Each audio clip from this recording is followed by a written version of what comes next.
in a new online series called Pasabuy. Please welcome MJ Cayabyab and Gino Roque.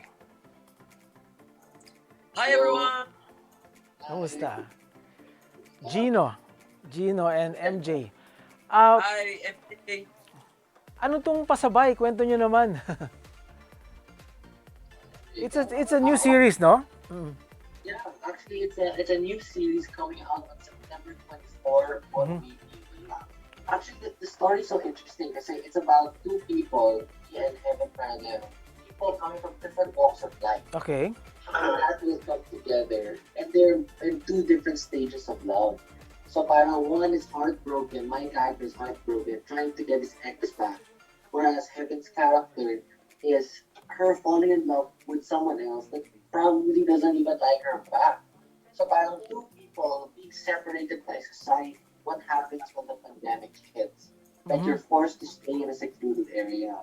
So you Oh. become friends, more than friends, enemies. But if you become more than friends, what happens when the lockdown is over? So it's not just me and Evan here. We also have MJ Cayabyab, who is like a veteran actor and someone Wow! who teaches me a lot also in terms of acting. Kasi ang galing niya eh. Ng klase. Okay. So ang backdrop niya pandemic. Okay. Right before the first wave of pandemic. Oh, okay. Gino and MJ, tell us a bit about yourselves. Bago kayo maging cast dito sa series na Pasabay. Gino first. Well, I'm also the executive producer of this project. So, Oh, okay. so yeah, yeah, exactly. Wow. Yeah, Teka muna, ang bata mo pa. Ilan taon ka na? grabe no? Ilan taon ka na, Gino? It is our boss. Oh, the boss. 25. The So, boss. 25. Okay. yeah, so what we wanted is we have a great partnership with WeTV, and we produced a series last year called Beauty the Boss. So it did really well.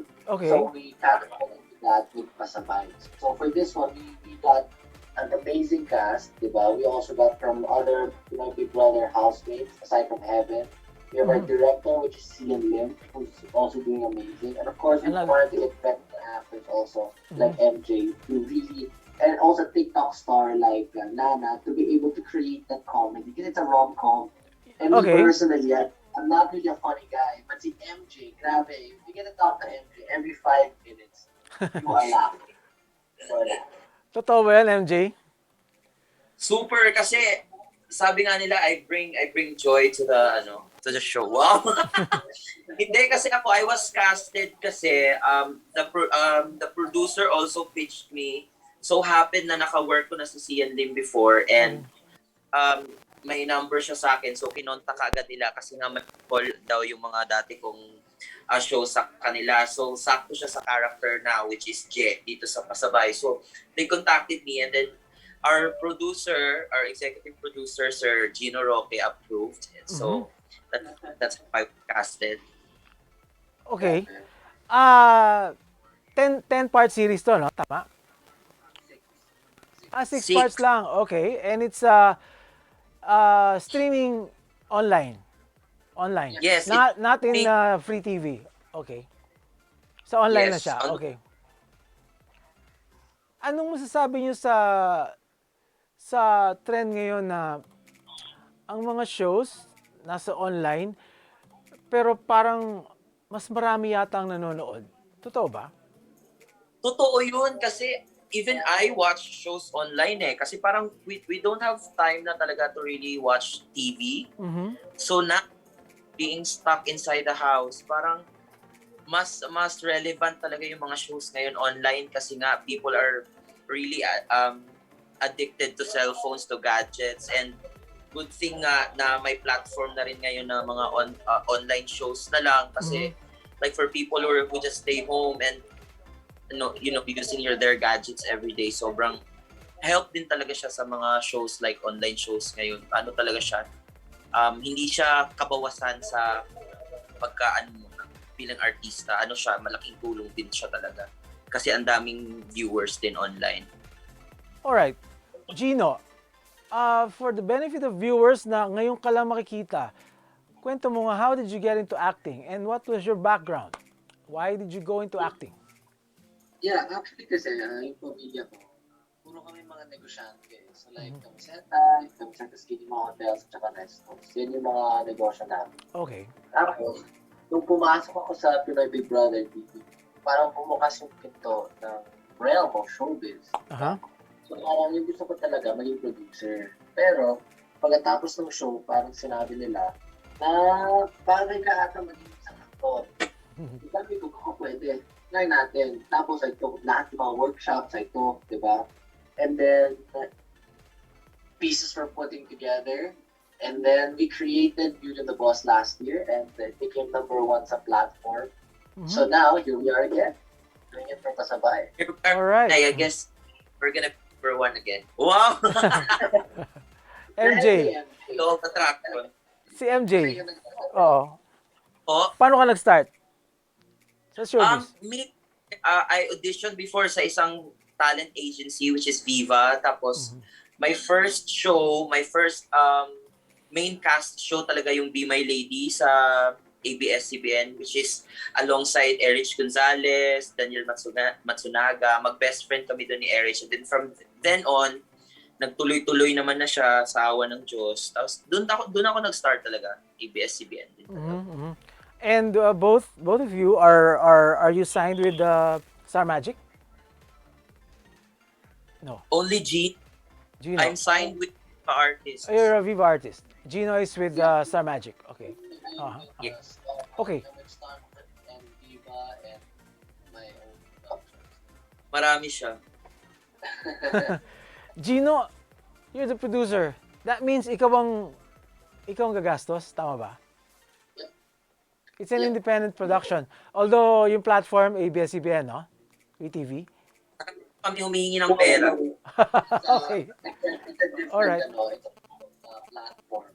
But of course, mas mahal siya.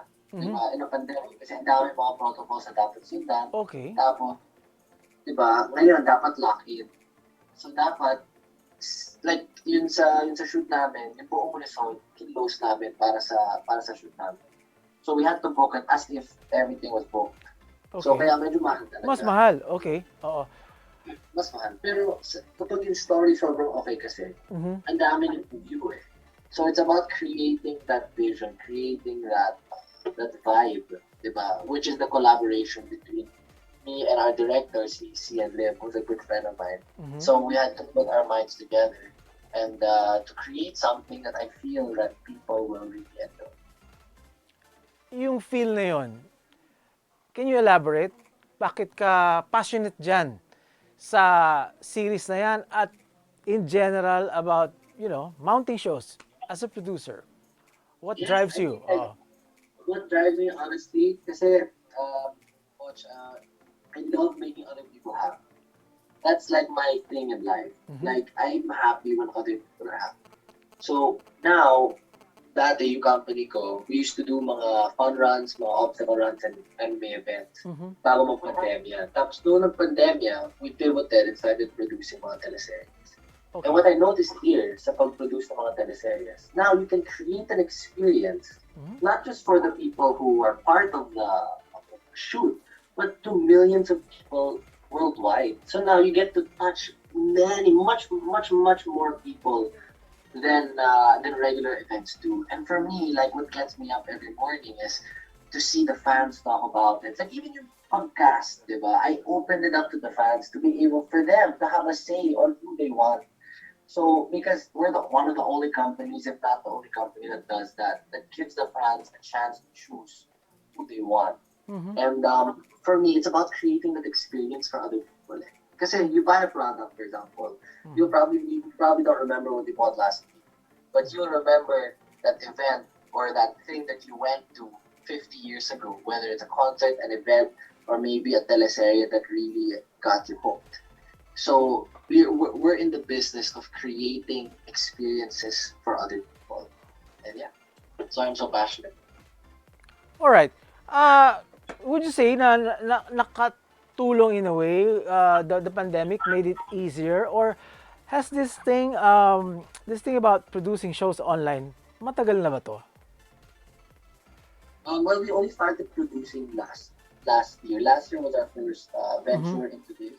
Mm-hmm. Because the pandemic only hit last year, so we were lucky that we were able to pivot. Um, but wait, sorry, what was your question? Sorry. The pandemic made it Oh, easier for you to do it. I guess Kung parang wala yung pandemic, naisip mo ba to? Gagawin mo ba to? Parang probably iba eh, di ba? Oo, oo. parang kasi bago mag-pandemya, Oo. my goal talaga was to have one major event every month, whether Mhm. it's a fun run or obstacle run or fight or whatever. Okay. Now it really opened. I don't think the pandemic helped, but like because of the pandemic, it opened my eyes into something like this.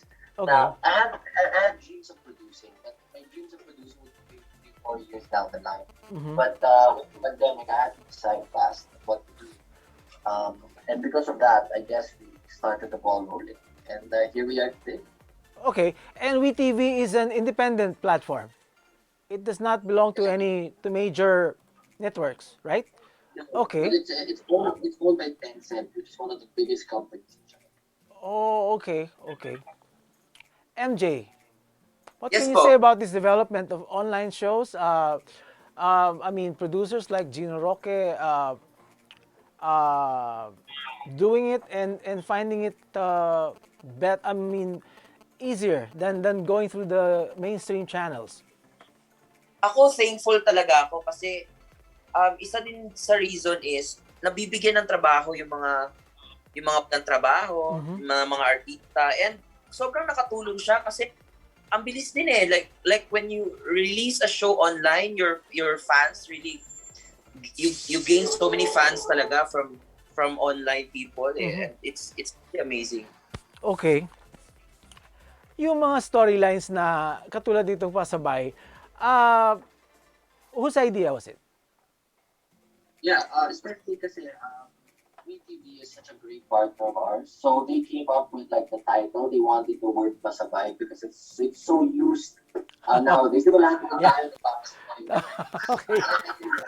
damit, mga kung ano-anong bagay. Diba? Uso siya. Oo. Oo. Sobrang relevant kasi ng term na pasabay ngayon talaga, lalo na sa mga millennials din. Oo.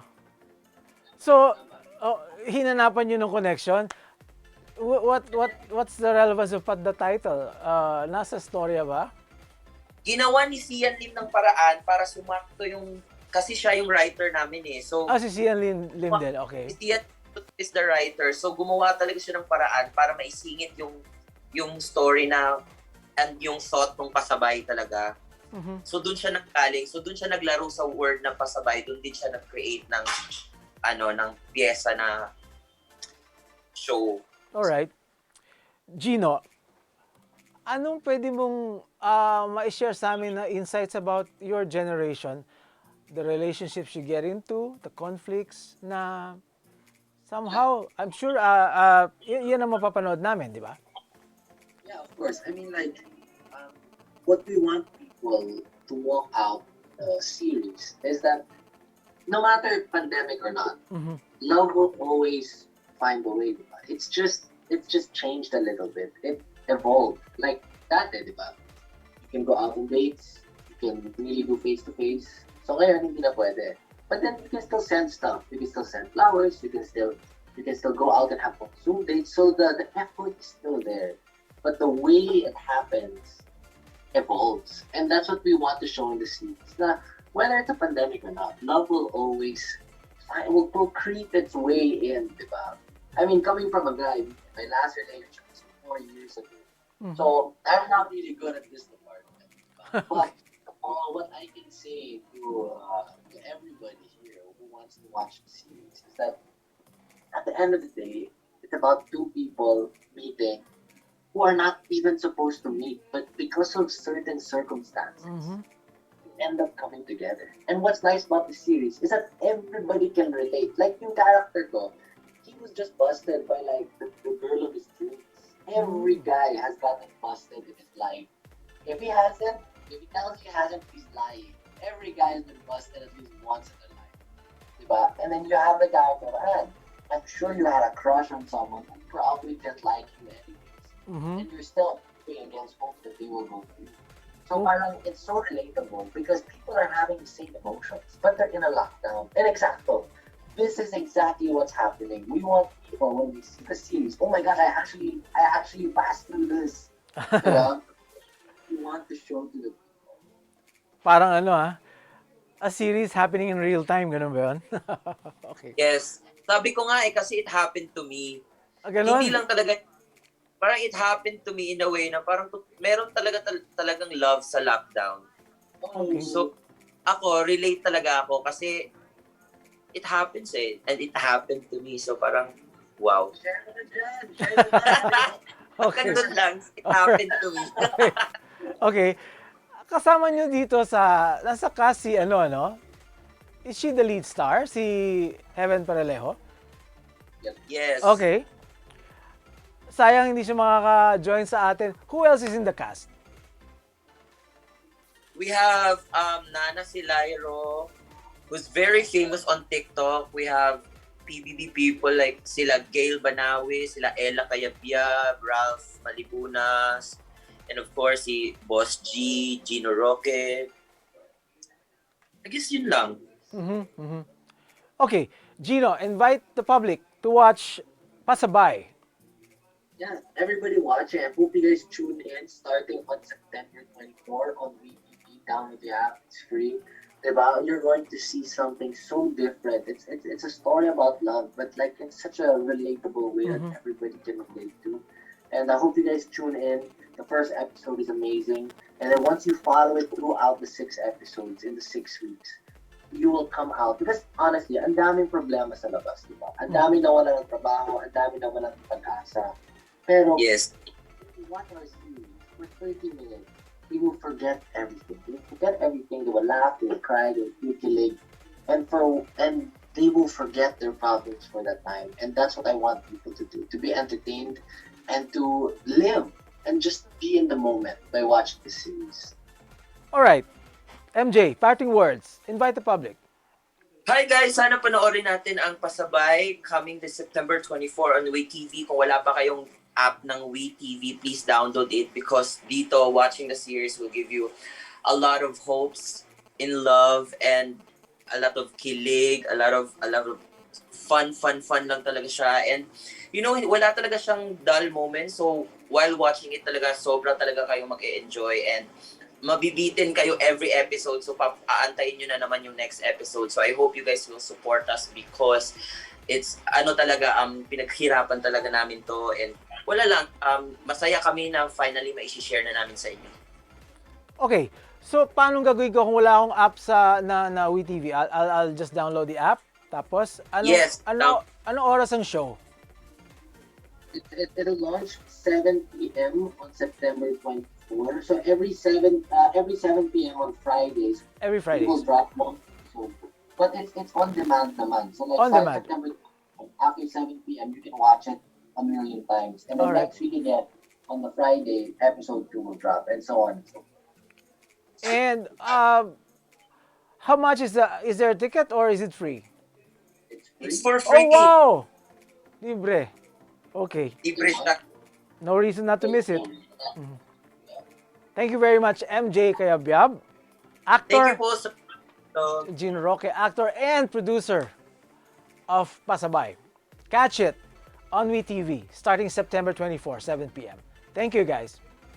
Thank you. Thank you so much. This is Pocholo Concepcion on Wazzup. I'll see you next Tuesday. Thank you.